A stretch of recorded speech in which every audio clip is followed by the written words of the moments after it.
You're about to watch a very awkward intro, but I mean we all start somewhere, I guess.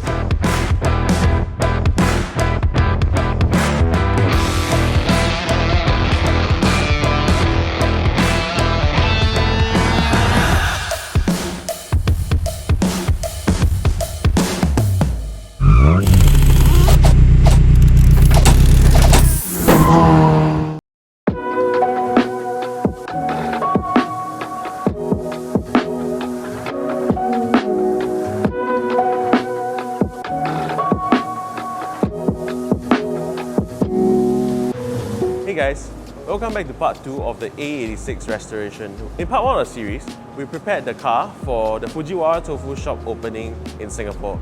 But now that the car is back with us, we are going to go through a full restoration of the AE86. The restoration begins with the paint and bodywork on the car. But before we can paint the car, we need to prep the car for paint. The sound installation is now 30 plus years old and it's really gross. So what we'll be doing today is using dry ice to remove that layer of sound insulation.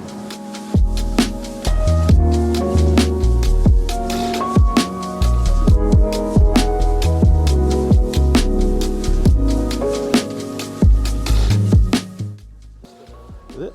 Nice. Oh shit. Fuck. What you want to get is actually this oozy, bubbly little mixture. That's actually going to sublimate and freeze up your sound insulation material.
Why I'm doing this myself is because after searching for a really long time, I couldn't find anyone in Singapore to do this.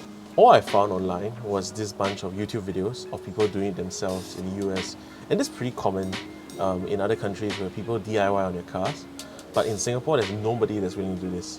I couldn't find anybody. I asked paint shops after paint shops and body shops after body shops. We're now outside a body shop that we work with, where we send all our customers' cars to be painted.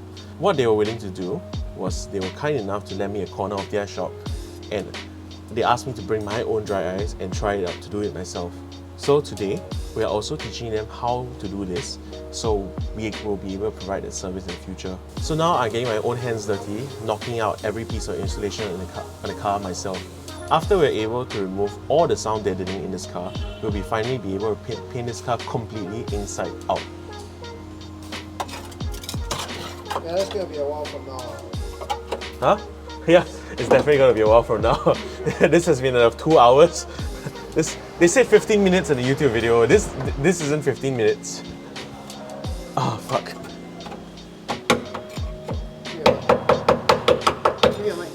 We're trying to figure out where the insulation starts and ends because this trunk has already been painted by somebody. So like, you see this lumpy section here? That's probably insulation. And if you can see here, I can definitely see what looks like insulation here. But I can't tell if it's just like a pad over here. No, it's a continuous piece. So they made pre-cut continuous. They made a pre-cut piece here. So if I put this here, it should start. No, but you need to know where the insulation starts and the body sealer ends. You know what I mean? Because like body sealer will have that same uneven raised look. It's okay lah, if you knock wrongly, just change the whole thing to the Impulse carbon rear trunk. It's a perfect name for that brand, right? Because you know he's gonna impulse purchase of this. Nice. You see, at Concours we use the most quality equipment. A random hammer we found in the shop. pail that probably is good to wash. I bought that pail. I Wow. didn't own any pails. I couldn't find a pail. You didn't own a pail. I didn't own a pail. I had to go out and buy a pail. It says a lot about your experience with DIY.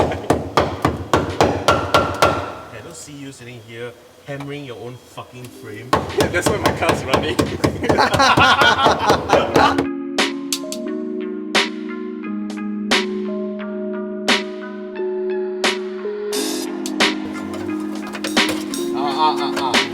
Then it looks like it has the potential to come out as Whoa! Look at that.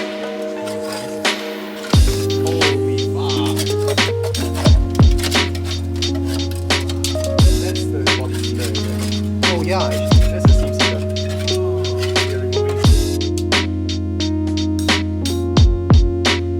It's now 4 hours into clearing out the insulation. I've emptied about 4 bags of dry ice. That comes out to about 200 bucks in Singapore dollars. So now that we have cleared the entire car of its old insulation material, we can finally begin the paint prep on the car. What we'll be doing to the car now is to sand the entire car down to its bare metal.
Sam, I wish you good luck.